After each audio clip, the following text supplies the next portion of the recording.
ఇది 11వ రోజు వైద్యమ్మా. పర్వాలేదేంపా వైద్యము. ఇప్పుడు నేను అంటా ఉండే మాట ఏంటంటే నా పశువులు నీకేం తేడా అనిపించలేదు కదా?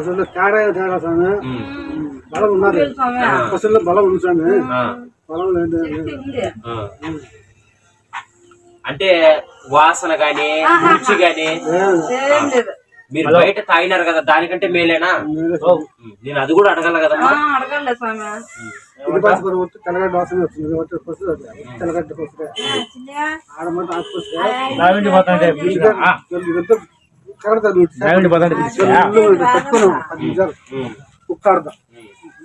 అంటే ఆడ నీకు నడుములో వచ్చిందా, కాలు వచ్చిందా, చెయ్యి వచ్చిందా? నేను వైద్యం చేసినప్పటి నుంచి ఇది 11వ రోజు వైద్యం ఇది.